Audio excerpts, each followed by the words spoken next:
Look, Mark, I want to start with you because the very question here, and the UK government has spoken a lot about this, and it's clear they really put the focus on tackling these smuggling gangs, don't they? And, you know, obviously we know that these smuggling gangs are putting lives at risk, that it is important to stop them. Many people would argue that creating a safe route that doesn't currently exist, that is the way to do that. I can see the attraction of that, but I don't think it's the right solution. I can see that attraction. Clearly, nobody wants people risking their lives in the English Channel to cross it. However, I think we can be a little bit more imaginative. I'd like us to revisit whether you need to actually set foot on British soil to make a claim. Perhaps we should make that a matter for our embassies abroad, for example. Rather than trying to cross to the UK at all, you can approach the British embassy. That won't work in all cases. We don't have an embassy in every country, but that might be a good start. I think we've also got to look at streamlining the process. If we were to open safe routes and our asylum system was to be as malfunctioning it is at the moment, often taking 18 months or more to process a single case, I think we've got an enormous problem. So I'd like to streamline the system. I'd like to make quite a lot of these decisions offshore. And whilst that won't completely kill off the issue of crossings in the Channel, I think it would help a lot.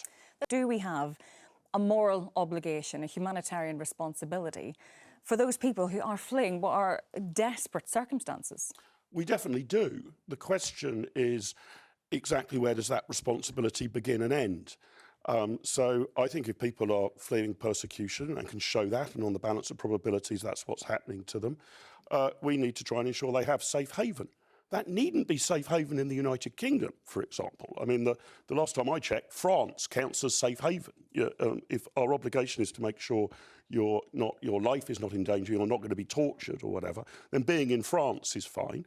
I also think that we should reopen the ideas around the Rwanda policy. This was the idea that you could be taken to Rwanda, possibly for permanent settlement. That was the one the Supreme Court ruled was unlawful. They did. The elected government wanted it. The judges didn't.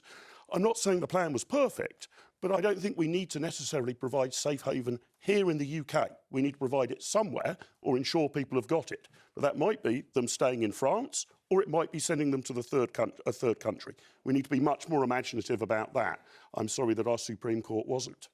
I actually think we need to consider whether our humanitarian principles need to be updated for 2025. Not watered down, but the refugee and asylum challenges we face now are radically different to people fleeing the Holocaust. Well, we have many more different countries involved.